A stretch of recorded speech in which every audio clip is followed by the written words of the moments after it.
Selamat datang di channel ini. Jangan lupa like, komen, dan subscribe biar tetap semangat dalam bercerita. Kalau boleh tahu kalian dari mana saja bisa komen di bawah ya, siapa tahu kita satu kota. Udara di pos pendakian Argo Dipo sudah beraroma dingin dan cemas. Bukan cemas karena ketinggian, melainkan cemas karena keramaian yang tidak biasa. Di teras kayu yang remang-remang, di bawah langit senja yang mulai menghitam, 7 rombongan pendaki yang sama sekali tidak saling kenal berkumpul dengan tujuan tunggal, menaklukkan puncak Argo Dipo. Namun, malam itu, mereka semua adalah pesaing, berebut tempat terbaik untuk mendirikan tenda, dan saling mengukur ambisi. Rombongan pertama, yang paling mencolok, dipimpin oleh Arga. Mereka berlima, semua mengenakan perlengkapan outdoor yang mahal dan berteknologi tinggi. Arga sendiri adalah seorang profesional yang menjadikan pendakian sebagai demonstrasi ego. Wajahnya dingin, sorot matanya selalu menatap ke atas, seolah puncak adalah hak miliknya. Di tasnya tergantung walkie-talkie dan GPS satelit terbaru. Mereka mendirikan tenda jauh dari yang lain, menciptakan batas tak terlihat, menyiratkan bahwa mereka ada di level yang berbeda. Tepat di sebelah mereka, berisik dan penuh tawa, adalah rombongan kedua, dipimpin oleh Vira. Vira adalah seorang travel influencer dengan jutaan pengikut. Bersama 3 temannya, tujuan utama mereka bukanlah mencapai puncak, melainkan mendapatkan konten paling epik untuk saluran mereka. Mereka membawa kamera, drone lipat, dan lampu-lampu ring light kecil. Mereka terus-menerus berbicara dengan volume tinggi, membahas sudut pandang terbaik untuk video sinematik mereka, mengganggu ketenangan pos. Di sudut paling gelap, menjauh dari lampu dan keributan, duduklah rombongan ketiga, hanya terdiri dari 2 orang, Bima dan Risa.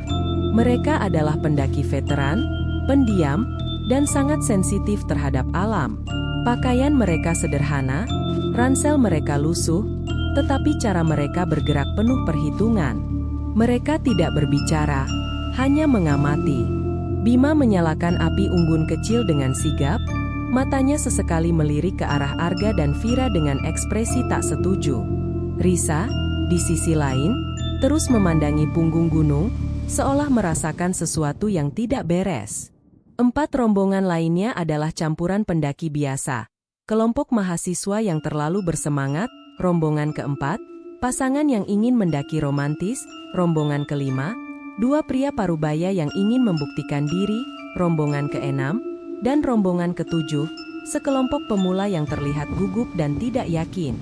Total, ada 23 orang yang akan naik gunung pagi harinya. Keheningan malam baru benar-benar turun ketika seorang pria tua muncul. Namanya Mbah Karto, penjaga pos yang sudah menjaga tempat itu selama lebih dari 40 tahun. Ia membawa lentera tua yang cahayanya kuning redup, menciptakan bayangan aneh di wajahnya yang penuh kerutan. Ia berjalan perlahan, berhenti di depan api unggun Bima, dan semua mata tertuju padanya. Mbah Karto mulai berbicara, suaranya serak dan berat, seolah baru saja menggali tanah basah. Kalian semua mencari puncak Argo Dipo. Tapi perlu kalian tahu, puncak itu punya lebih dari 1 jalan. Arga, yang sedang membersihkan sepatu botnya, mendengus. Tentu, Mbah. Ada jalur barat dan jalur timur. Kami sudah punya peta dan izin yang lengkap. Mbah Karto menggeleng. Bukan itu yang Mbah maksud. Mbah maksudkan jalur yang tidak ada di peta kalian. Jalur yang ditinggalkan. Ia menunjuk ke arah tebing curam di sebelah utara, tempat hutan tampak paling gelap dan paling lebat. Jalur itu disebut jalur mati. Dulu, itu jalan pintas. Sekarang, itu jalur pemanggil. Vira segera menyalakan kamera ponselnya, merekam. Wow, Mbah, ceritakan lagi. Jalur pemanggil? Itu bagus buat konten, Mbah. Wajah Mbah Karto menjadi keras. Ia menatap Vira dengan tatapan kosong, membuat gadis itu buru-buru mematikan rekamannya. Ini bukan cerita, enduk. Ini peringatan. Dulu, di balik tebing itu, Ada desa, namanya Kampung Mayit. Semua pendaki terdiam. Bima dan Risa saling mendekat. Tragedi kuno melanda desa itu. Bukan longsor, bukan banjir, tapi kutukan akibat keserakahan. Seluruh penduduk hilang dalam satu malam, seolah ditarik bumi. Mereka yang mati di sana tidak pernah diterima oleh tanah. Arwah mereka terperangkap, dan mereka membenci suara kehidupan. Mereka haus teman baru. Mbah Karto melanjutkan, nadanya menurun menjadi bisikan yang lebih menakutkan daripada teriakan. Jalur mati adalah jalan ke sana. Siapapun yang mencoba menghemat waktu atau mencari kejayaan di jalur itu, akan sampai ke Kampung Mayit. Dan begitu kalian masuk, kalian akan menjadi bagian dari desa itu selamanya. Arga tertawa keras, memecah keheningan yang dingin. Mbah, kami datang ke sini untuk mendaki, bukan untuk mendengarkan dongeng sebelum tidur. Kami punya GPS, kami punya tim SAR darurat di bawah. Tak ada yang namanya Kampung Mayit. Itu hanya tahayul untuk menakut-nakuti turis bodoh. Mbah Karto tidak menanggapi Arga. Ia hanya menatap tajam ke mata Bima dan Risa, seolah hanya mereka yang mendengarkannya. Lalu, ia meniup lentera di tangannya, membiarkan kegelapan merayap kembali, dan menghilang ke dalam kantor pos tanpa sepatah kata pun lagi. Malam itu, 7 rombongan pendaki tidur dengan kegelisahan. Arga tidur nyenyak, yakin ia benar. Vira dan teman-temannya sibuk mengedit video untuk postingan besok. Sementara Bima dan Risa menatap ke arah utara, merasakan dingin yang menembus jaket mereka. Mereka tahu, legenda seringkali lebih nyata daripada peta. Fajar menyingsing dengan buruk. Seharusnya pagi di Argodipo disambut kabut tipis dan udara segar, tetapi hari itu, langit tertutup awan mendung, dan angin berembus liar, membawa aroma tanah basah yang abnormal. Saat 7 rombongan bersiap untuk memulai pendakian, kekacauan terjadi di jalur utama. Sebuah longsor kecil, mungkin akibat hujan semalam, telah merobohkan beberapa pohon besar, menutup total jalur pendakian yang resmi. Petugas SAR yang seharusnya berjaga belum tiba. Para pendaki mulai berteriak, mengeluh, dan memaki nasib mereka. Arga, yang paling tidak sabar, menarik peta dan memelototinya. Sial, ini bisa memakan waktu berjam-jam. Kita akan kehilangan waktu terbaik untuk summit Atak. Ia melipat peta itu, lalu mengambil peta lama yang sudah usang dari kantong rahasia ranselnya. Peta itu menunjukkan garis putus-putus samar di utara, tepat di sebelah tebing yang ditunjuk Mbah Karto tadi malam. Aku tahu jalan pintas, kata Arga lantang, suaranya menarik perhatian semua orang. Ada jalur di sini. Memang tidak terawat, tapi akan membawa kita memutar lereng dan menyambung kembali ke jalur utama di tengah. Bima melangkah maju, wajahnya tegang. Jalur itu jalur mati yang diperingatkan Mbah Karto. Arga menyeringai meremehkan. Ah, Pak Tua itu. Dengarkan, Bima, kamu pendaki berpengalaman, kan? Kamu tahu semua jalan pintas kuno. Ini hanya jalur pemburu lama yang ditutup karena faktor keamanan, bukan karena hantu. Kami akan mengambilnya. Vira, menyadari potensi konten luar biasa dari menantang legenda, langsung setuju. Setuju Arga. Ini kan namanya petualangan sejati. Live update dari jalur terlarang. Terjadilah perpecahan akhir. Rombongan Bima dan Risa, bersama rombongan kelima, pasangan romantis, dan rombongan ketujuh, pemula, memutuskan untuk menunggu petugas SAR. Mereka tidak ingin mengambil risiko. 5 rombongan lainnya, Arga, grup 1, Vira, grup 2, mahasiswa, grup 4, dan 2 grup sisanya, grup 6, 7. Dengan total 12 orang, mengikuti keputusan Arga. Mereka membongkar penghalang kawat kecil, dan masuk ke kedalaman hutan di utara. Saat memasuki jalur mati, perubahan suasana terasa instan dan brutal. Hutan yang semula hanya gelap, kini menjadi hitam pekat. Pohon-pohon di sini tumbuh terlalu rapat. Batangnya menjulang lurus ke langit, menghalangi setiap berkas cahaya matahari. Udara tidak hanya dingin, tetapi terasa berat dan stagnan, seolah oksigen dihisap oleh dedaunan. Keheningan adalah hal yang paling mencekam. Semua suara alam, cicit burung, desau angin, dan gemerisik serangga, hilang total. "Kenapa sepi sekali?" bisik salah satu teman Vira, tangannya gemetar memegang tongkat selfie. Arga mencoba tetap percaya diri. Ini karena hutannya terlalu lebat. Suara tidak bisa menembus. Namun, bahkan Arga pun merasa tidak nyaman. Ia mencoba menyalakan GPS satelitnya. Layar GPS hanya menampilkan grid kosong, dan kompas digitalnya berputar-putar liar. Ia mencoba menghubungi tim darurat dengan walkie-talkie-nya, tetapi hanya ada suara gemerisik pasir.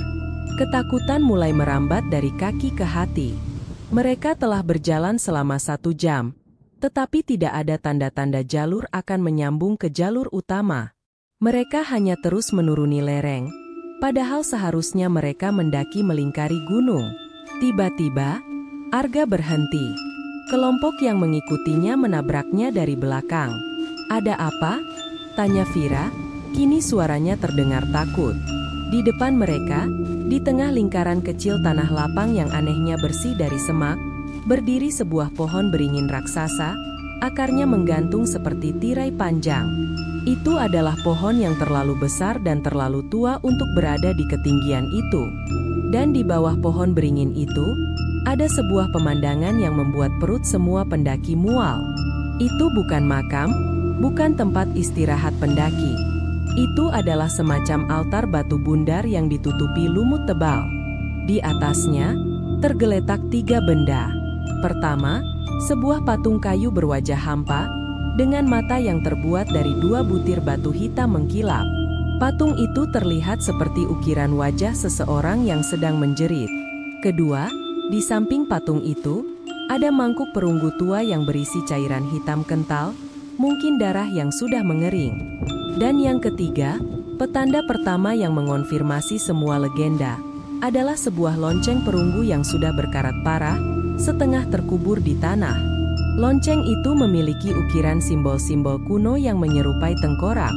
Saat Arga mengulurkan tangan untuk menyentuh lonceng itu, angin sepau-sepau yang dingin tiba-tiba menerpa, dan lonceng itu berbunyi. Kring, kring. Bunyinya samar, serak, seperti suara batuk dari jauh, tetapi menembus keheningan hutan dengan kejelasan yang menakutkan. Tidak ada yang menyentuhnya. Ia berbunyi sendiri. Seorang anggota rombongan ketujuh, si pemula yang paling gugup, tidak tahan. Dia menjatuhkan ranselnya, berteriak, dan berbalik. "Aku tidak mau. Aku kembali." Dia berlari tanpa menoleh, masuk kembali ke dalam kepekatan hutan. Arga berteriak memanggilnya, tetapi tidak ada jawaban. Setelah beberapa detik, hanya terdengar suara ranting patah yang sangat keras, lalu sunyi total. Rombongan itu berdiri mematung, menatap keheningan tempat pemuda itu menghilang. Mereka semua tahu, jalur ini tidak hanya tertutup. Jalur ini berburu. Ketakutan itu kini memiliki nama. Bukan sekadar mitos, melainkan realitas yang dingin dan mencekik.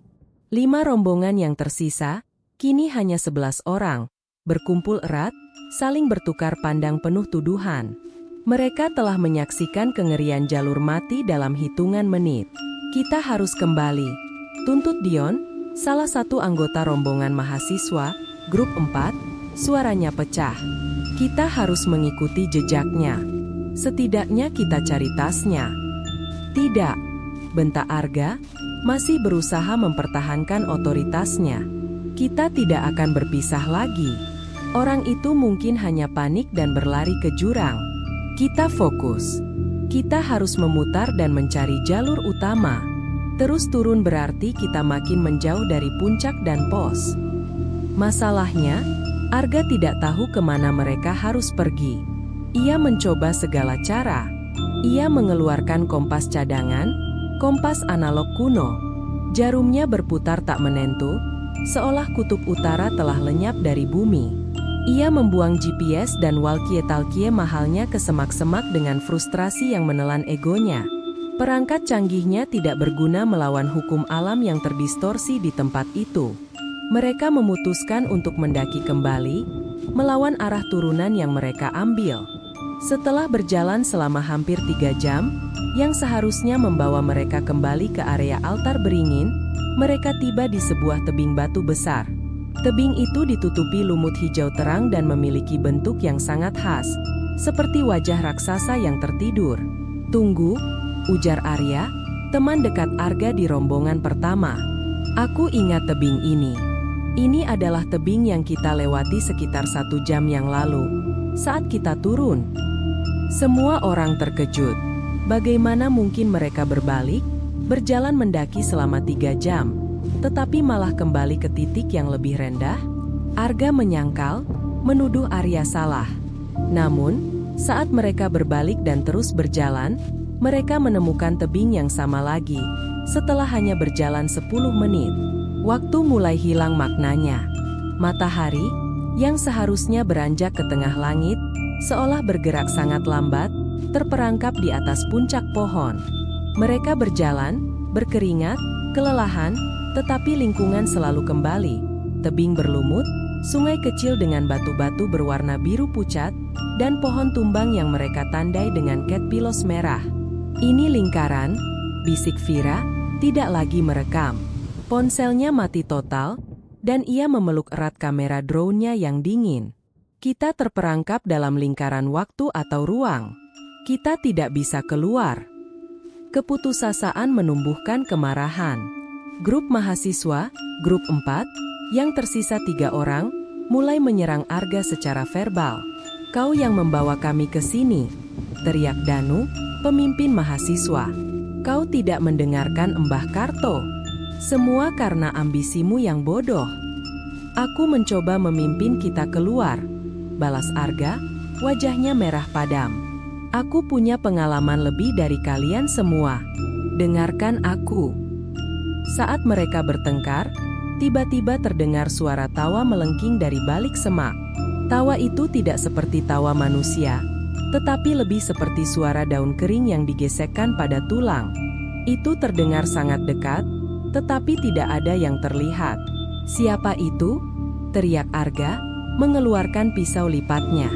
Danu, yang berdiri paling dekat dengan semak, tiba-tiba menjerit kesakitan. Ia terjatuh, mencengkeram kakinya. "Kakiku! Ada yang mendorongku!" Sebelum ada yang sempat bereaksi, Danu berguling ke sisi lereng yang curam.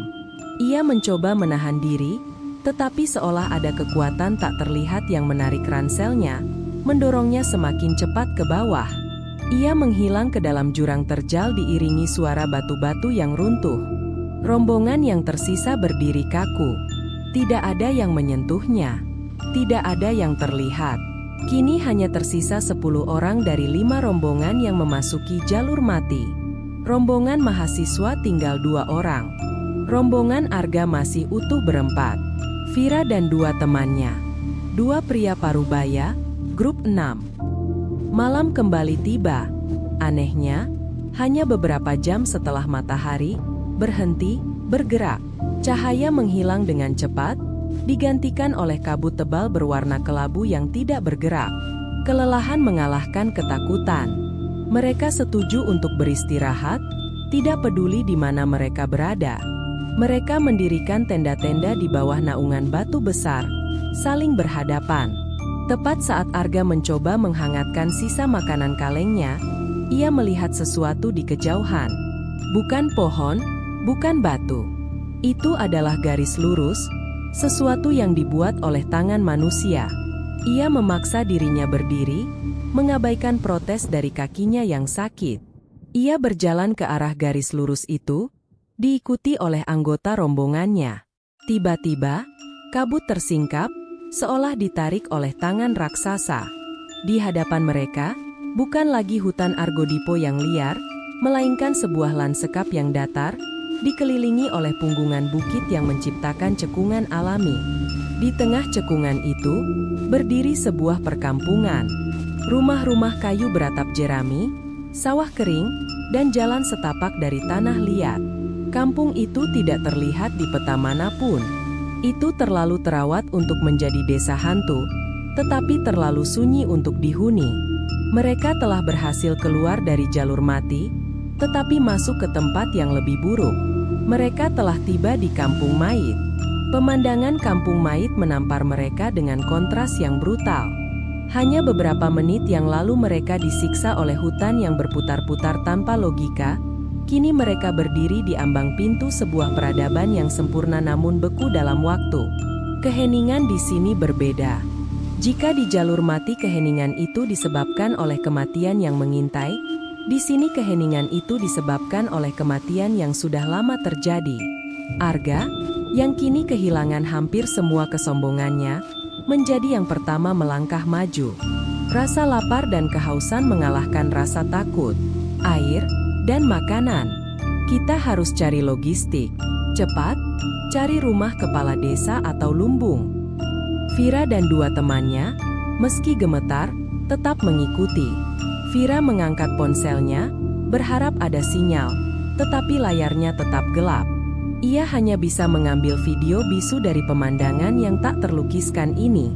Mereka masuk ke dalam desa dengan sangat hati-hati, melewati pagar bambu yang masih tegak, dan gapura kecil yang dihiasi ukiran burung hantu yang aneh. Desa itu terdiri dari sekitar 20 rumah, semua menghadap ke lapangan desa. Rumah-rumah itu adalah kapsul waktu. Di rumah pertama yang mereka masuki, piring-piring kayu masih tersusun rapi di rak. Di meja makan, sebuah mangkuk berisi sisa-sisa bubur yang mengering. Bau debu dan kelembaban adalah satu-satunya aroma. Tidak ada mayat, tidak ada tulang belulang, tidak ada tanda-tanda perlawanan atau kekerasan. Hanya kehampaan yang sempurna. Di rumah lain, yang mungkin adalah rumah seorang penenun, sebuah alat tenun masih berdiri tegak, dengan benang setengah terpasang. Di atas kursi, terlipat rapi selembar kain yang baru setengah jadi. Sebuah pipa tembakau diletakkan di samping tempat tidur. Semuanya tampak ditinggalkan saat itu juga. Mereka pergi, kemana? Bisik salah satu mahasiswa, grup 4, yang tersisa. Mbah Karto bilang, mereka ditarik bumi. Jawab Arga, suaranya pelan. Ia membuka laci dapur, mencari korek api atau sumber energi, tetapi semua yang ia temukan adalah barang-barang kuno, kon tembaga, dan sebuah pisau dapur yang terasa dingin luar biasa saat disentuh. Rombongan Vira masuk ke rumah yang lebih besar, mungkin rumah kepala desa. Di dalamnya, ada sebuah ruang tamu yang luas dengan dinding yang ditutupi ukiran kayu yang rumit. Di atas meja besar, tergeletak 3 benda yang menarik perhatian Vira. Pertama, sebuah buku jurnal dengan sampul kulit kerbau.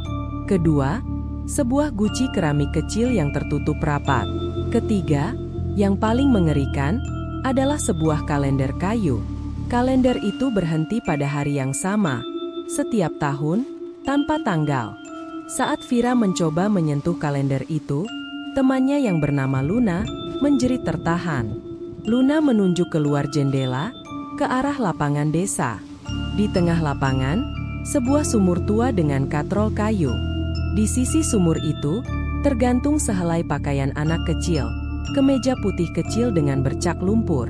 Pakaian itu bergerak, tidak ada angin. Pakaian itu hanya berayun perlahan ke kiri dan ke kanan, seolah ada tangan kecil yang baru saja melepaskannya. Ketakutan mereka meningkat saat malam benar-benar merayap ke kampung mayit. Mereka memutuskan untuk berkumpul di rumah kepala desa, yang paling besar dan kokoh. Mereka menutup pintu dan jendela yang sudah reot, mencoba memasang pertahanan yang sia-sia. Saat mereka saling berdesakan, sisa-sisa rombongan kini hanya berjumlah 10 orang. Arga dan 3 temannya, Vira dan 2 temannya, dan 2 mahasiswa, serta 2 pria parubaya dari grup 6. Pukul 9 malam, fenomena itu dimulai. Awalnya hanya terasa seperti getaran di tanah. Kemudian, mereka mulai mendengar suara. Bukan teriakan, bukan raungan. Itu adalah suara gamelan. Suara tabuhan gamelan Jawa kuno yang sangat pelan, seolah dimainkan ratusan meter di bawah tanah, tetapi setiap dentingnya terasa di tulang mereka. Ritmenya lambat, berulang, dan menyedihkan, seperti lagu pengantar tidur yang dinyanyikan oleh kesedihan. Vira menangis tanpa suara. Arga memeluk lututnya, matanya menatap kosong.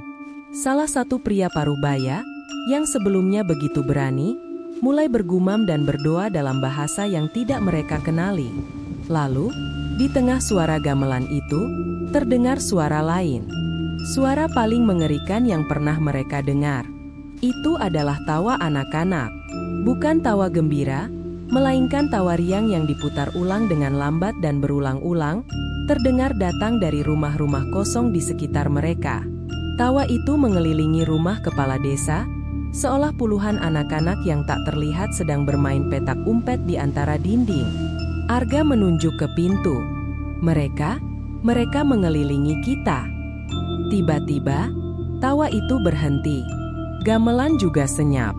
Keheningan kembali turun, tetapi kini keheningan itu mengandung janji yang lebih menakutkan, bahwa mereka tidak sendiri. Suara terakhir yang terdengar malam itu adalah suara langkah kaki. Langkah kaki berat, diseret, seperti sepatu bot penuh lumpur berjalan di lantai kayu. Suara itu berasal dari lantai atas. Mereka semua tahu, tidak ada lantai atas di rumah tradisional itu. Langkah kaki itu berjalan mondar-mandir di atas kepala mereka selama sisa malam, menunggu fajar yang mungkin tidak akan pernah tiba di kampung Mait. Malam itu terasa lebih panjang daripada 3 hari terakhir di jalur mati. Ketika cahaya abu-abu keunguan merayap melalui celah papan, semua pendaki yang selamat terbangun dengan tubuh yang kaku dan jiwa yang terkuras. Mereka menyadari satu hal, mereka tidak tidur, mereka hanya mengalami koma singkat yang penuh dengan halusinasi pendengaran. Suara langkah kaki di lantai atas, gamelan sedih, dan tawa anak-anak yang berulang-ulang telah menghilang. Keheningan total kembali berkuasa, tetapi kali ini, keheningan itu terasa seperti udara yang sudah basi, berbau seperti dupa yang terbakar lama dan debu. "Aku tidak bisa tinggal di sini," kata Arya, teman Arga, sambil menggosok wajahnya dengan kasar.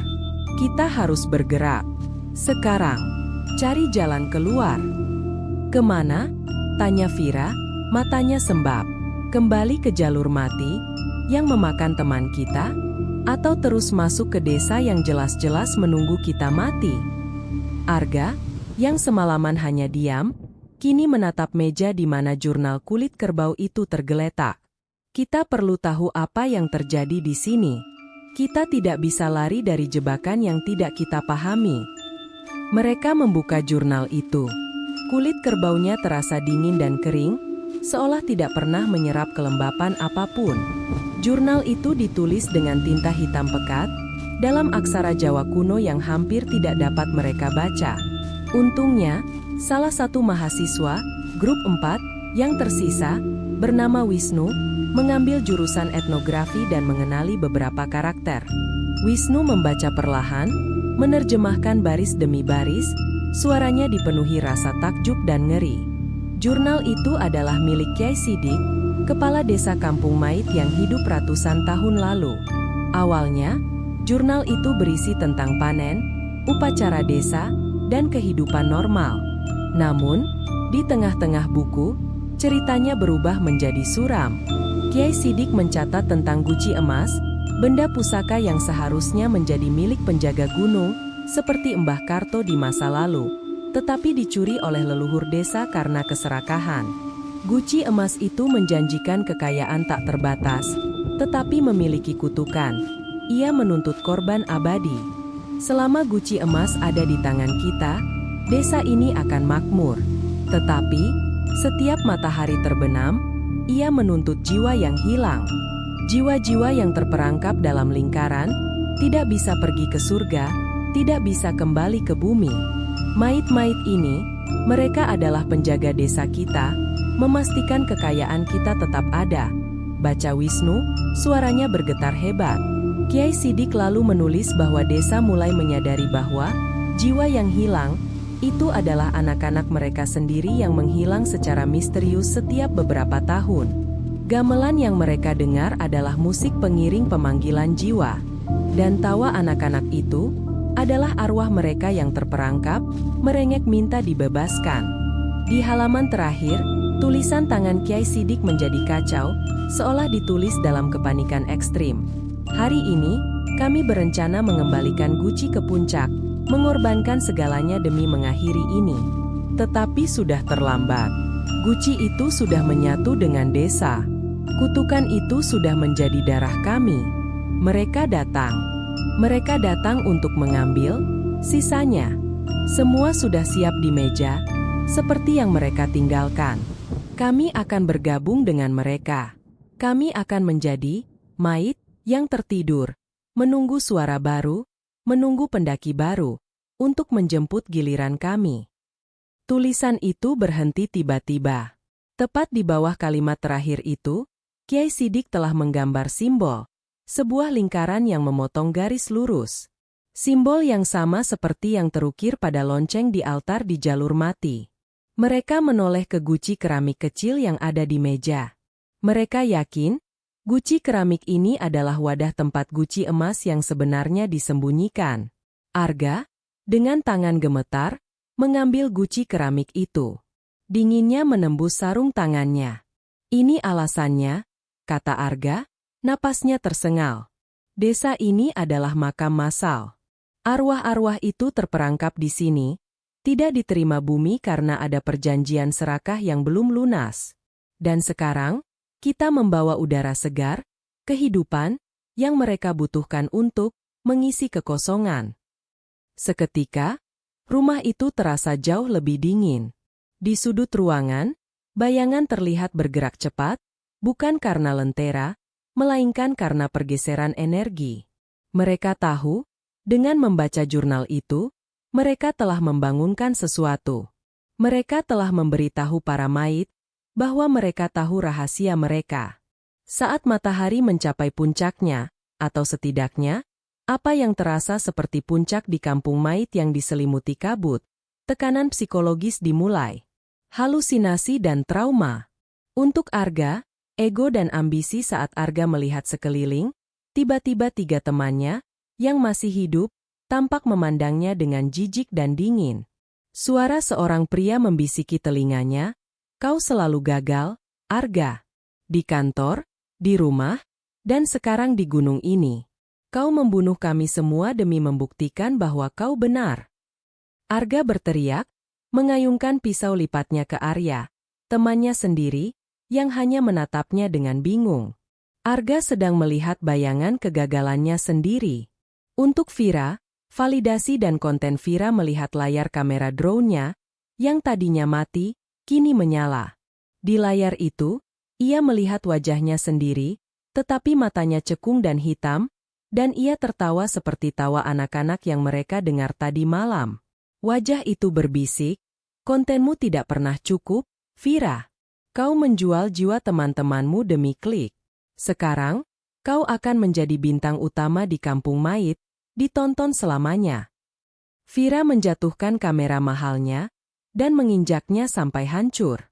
Untuk dua pria parubaya, rombongan 6, penyesalan kedua pria itu, yang datang untuk membuktikan kejantanan mereka, tiba-tiba melihat istri dan anak-anak mereka berdiri di ambang pintu, menatap mereka dengan kecewa. Mereka mulai merangkak di lantai, menangis dan memohon maaf atas semua kesalahan hidup mereka, sepenuhnya mengabaikan bahaya di sekitar mereka. Kekuatan desa itu bukan untuk membunuh fisik, tetapi untuk menghancurkan pikiran. Masing-masing pendaki dipaksa menghadapi rahasia dan penyesalan terburuk mereka. Perpecahan yang tersisa pecah total. Vira menuduh Arga berusaha membunuh Arya karena Arga selalu cemburu pada kesuksesan Arya. Arga menuduh Vira kerasukan, karena ia melihat Vira tertawa seperti arwah. Dua mahasiswa yang tersisa, Wisnu dan temannya, mencoba menenangkan semua orang, tetapi mereka sendiri terlihat pucat karena trauma. Konflik akhir kelompok. Dalam kekacauan tersebut, salah satu mahasiswa, Wisnu, tiba-tiba berseru, "Guci itu!" Guci emas itu sumbernya. Kita harus buang itu. Arga, yang memegang guci keramik kecil itu, refleks memeluknya erat. Guci itu, meski hanya wadah, kini terasa seperti satu-satunya hal nyata yang tersisa. Tidak. Ini petunjuk kita. Ini rahasia mereka. Di saat yang sama, salah satu pria parubaya, yang dipenuhi halusinasi penyesalan, tiba-tiba berlari keluar pintu, menjerit, "Aku ikut dengan kalian.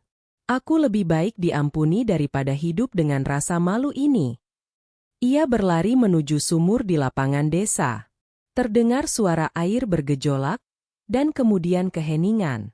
Orang ke-10 telah hilang. Kini tersisa 9 orang. 3 rombongan yang tadinya bersembunyi kini tercerai-berai. Vira, menyadari kegilaan ini, meraih tangan Luna, temannya yang masih terlihat stabil. "Kita harus keluar dari rumah ini. Mereka ingin kita saling bunuh." Arga, akhirnya, menarik napas. Ia menatap wajahnya sendiri yang terpantul di lensa kamera yang pecah. Ia sadar, ilusi itu baru saja berlalu. Ia memandang Wisnu, mahasiswa, dan salah satu temannya yang paling loyal, Doni. Mereka bertiga, Arga, Vira, dan Wisnu, kini menjadi inti baru. Mereka mewakili 3 kelompok yang berbeda, profesional, influencer, akademis, tetapi kini dipersatukan oleh satu kebenaran yang mengerikan. "Kampung ini tidak punya dinding," kata Wisnu, sambil mencengkeram jurnal Kiai Sidik. "Ini adalah sangkar. Kita harus mencari inti kutukan, tempat di mana guci emas itu dicuri, bukan tempat ia disimpan." Arga menatap guci keramik di tangannya, lalu ke guci yang dia yakini sebagai wadah guci emas yang sebenarnya. Guci keramik itu terasa sedikit hangat di beberapa titik. Mereka memutuskan untuk meninggalkan rumah kepala desa dan mencari inti kutukan. Jurnal Kiai Sidik menunjukkan adanya kuil batu yang terletak di bawah akar pohon beringin tempat mereka menemukan lonceng di bab 2. Mereka harus kembali ke jalur mati. Tetapi kali ini, mereka punya tujuan. 9 pendaki yang tersisa, Arga, Arya, Doni, rombongan 1, Vira, Luna, Rino, rombongan 2. Wisnu, rombongan 4, dan 2 anggota rombongan 6, memutuskan untuk kembali ke jalur mati. Mereka tidak bisa kembali ke jalan yang resmi, jadi satu-satunya cara untuk memutus lingkaran takdir mereka adalah dengan mengakhiri kutukan di kuil batu. Saat mereka meninggalkan kampung Mait, terjadi fenomena aneh. Kabut, yang sejak awal menyelimuti desa, kini mengejar mereka. Ia bergerak cepat, seperti gelombang abu-abu yang diisi bisikan dan tawa samar anak-anak. Perjalanan kembali terasa berbeda. Dinding hutan yang tadinya membuat mereka tersesat, kini terasa seperti lorong yang memandu. Guci keramik kecil di tangan Arga mulai bergetar dan memancarkan kehangatan, seolah ia adalah kompas yang menarik mereka ke kuil. Mereka tiba di altar pohon beringin tepat saat tengah hari, yang di tempat ini adalah waktu paling suram. Lonceng perunggu yang mereka temukan di bab 2 kini berputar di tempatnya, memancarkan bunyi kering yang cepat dan histeris. "Ini dia," bisik Wisnu, mengarahkan senter ponselnya yang entah bagaimana tiba-tiba menyala ke akar pohon beringin. Di antara akar-akar tebal yang saling melilit, tersembunyi sebuah pintu batu yang tertutup lumut, membentuk gapura kecil. Inilah kuil batu. Arga meletakkan guci keramik di tanah. Begitu guci itu menyentuh tanah, tawa anak-anak yang histeris itu berhenti seketika, digantikan oleh suara rintihan panjang dari dalam tanah. Pengorbanan Vira, pelepasan ego. Vira, yang trauma setelah dihantui obsesi kontennya, tiba-tiba berjalan menuju lonceng. Ia mengambil patung kayu berwajah jeritan yang ada di altar. Wajah patung itu kini tampak familiar baginya. Wajahnya sendiri yang sedang takut. "Gue sudah tidak butuh ini," katanya pelan. Ia mengeluarkan kartu memori dari kamera drone-nya, semua konten yang ia kumpulkan di Argodipo, dan memasukkannya ke dalam mangkuk perunggu tua yang berisi cairan hitam kering, diduga darah. "Ambil semua yang aku anggap berharga. Aku hanya ingin pergi. Saat kartu memori itu tenggelam ke dalam cairan hitam, mangkuk itu mendesis dan asap tipis berbau tembakau naik. Vira merasa seolah beban yang sangat besar telah terlepas dari pundaknya. Memasuki kuil batu. Pintu batu terbuka secara mekanis setelah lonceng perunggu berbunyi 7 kali. Mereka menuruni tangga batu yang sempit dan licin, diterangi hanya oleh senter yang kini berfungsi lagi. Di bawah sana, udara terasa sangat panas dan kering, berbanding terbalik dengan kelembapan desa di atas. Mereka tiba di sebuah ruang bawah tanah yang dipahat dari batu gunung. Di tengah ruangan, terdapat sebuah tiang batu berukir tempat sebuah patung kecil tanpa kepala berdiri. Di depan patung itu, ada wadah berbentuk cekung yang kini kosong. Wisnu membaca ukiran di tiang itu. Ini tempat guci emas itu diletakkan.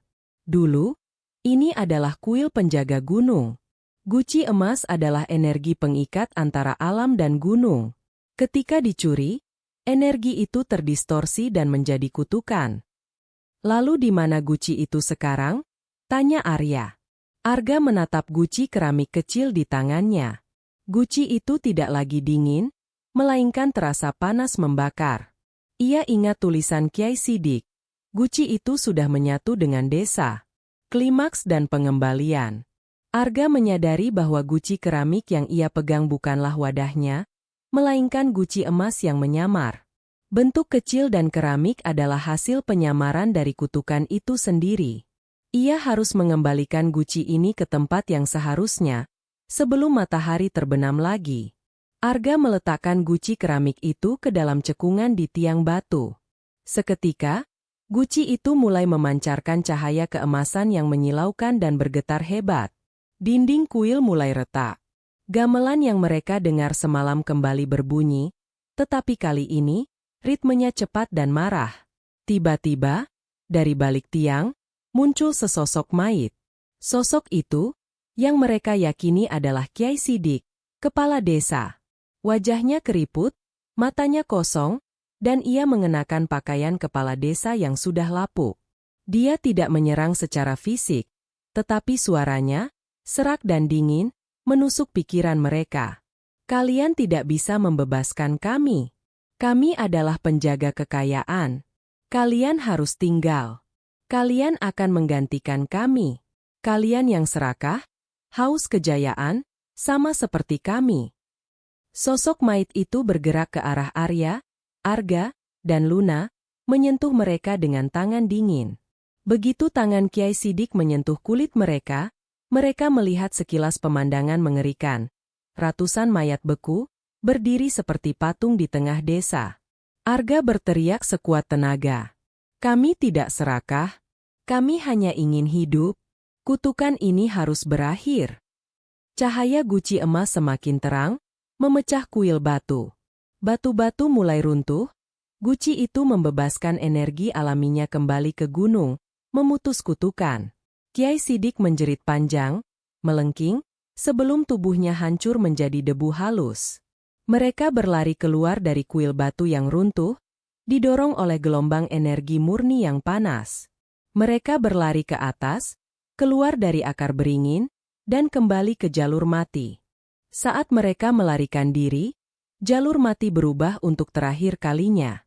Hutan yang tadinya gelap dan berputar kini membuka diri. Mereka melihat jejak kaki mereka sendiri dari 2 hari yang lalu, tetapi kini jejak itu mengarah lurus, tidak lagi berputar. Hukum fisika telah kembali ke tempatnya. Mereka berlari tanpa henti, didorong oleh kebutuhan untuk menjauhi aroma dupa basi dan tawa anak-anak yang kini terdengar lemah, jauh di belakang mereka. Tepat sebelum fajar hari ketiga menyingsing, mereka mencapai batas hutan, tempat mereka melihat kawat pembatas yang mereka lewati 2 hari sebelumnya. Mereka telah keluar. Di pos pendakian, kelegaan mereka harus dibayar dengan pemandangan yang menyakitkan. Mbah Karto berdiri di sana, menyalakan api unggun kecil. Di sebelahnya, rombongan Bima dan Risa, serta rombongan kelima dan ketujuh yang memutuskan menunggu, tampak khawatir. Bima, yang melihat kedatangan mereka, berlari menyambut. Kalian kemana saja?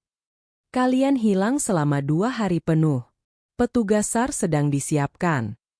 Arga, Vira, dan Wisnu saling pandang. Bagi mereka, perjalanan itu terasa seperti seminggu penuh trauma dan pertarungan. Namun, bagi dunia luar, mereka baru hilang 2 hari. Konsekuensi dan kehilangan. Dari 7 rombongan awal dengan total 23 orang, hanya tersisa 14 orang.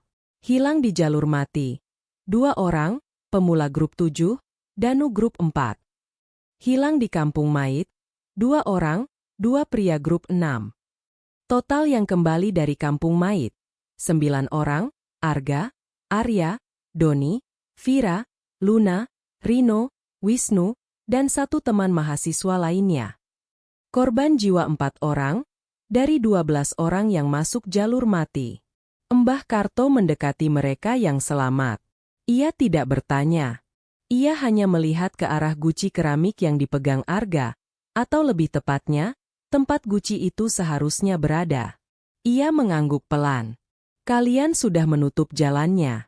Terima kasih. Mbah Karto melihat ke arah hutan utara. Tapi ingat, kutukan itu hanyalah energi. Energi hanya bisa dipindahkan, tidak dimusnahkan. Kalian telah menahan bayangan. Pastikan bayangan itu tidak ikut pulang bersama kalian. Bayangan yang mengikuti. Saat mereka duduk, mencoba makan dan minum, Vira mengeluarkan ponsel lamanya. Entah bagaimana, ponsel itu kembali menyala. Ia melihat ke galeri. Semua video dan foto pendakian Argodipo telah terhapus. Kecuali satu. Sebuah klip video pendek, hanya 3 detik, yang terekam secara otomatis entah bagaimana, saat mereka berada di rumah kepala desa, bab 4. Klip itu menampilkan latar belakang ruangan kosong, tetapi di latar depan, di cermin yang berdebu, terlihat bayangan mereka bersembilan. Namun, di tengah bayangan itu, ada sosok ke-10 yang berdiri di belakang mereka, sosok yang tidak dikenal, berwajah Kiai Sidik, menyeringai. Di akhir video 3 detik itu, terdengar suara bisikan anak-anak yang familiar, tetapi kali ini suaranya terdengar sangat jelas, tepat di telinga Vira. Permainan belum usai. Kalian adalah wadah baru kami. Arga mendengar bisikan itu juga, tetapi ia mengabaikannya. Ia kini seorang yang berubah. Ia tidak lagi mengejar puncak. Ia hanya ingin kembali ke rumah. Saat tim SAR membawa mereka turun dari Argodipo, Vira dan Arga tidak pernah lagi saling bicara. Mereka berdua tahu, mereka tidak hanya meninggalkan kampung Mait di gunung. Kampung Mait, dengan gamelan, tawa anak-anak, dan bayangan Kiai Sidik, kini mengikuti mereka pulang. Selamanya.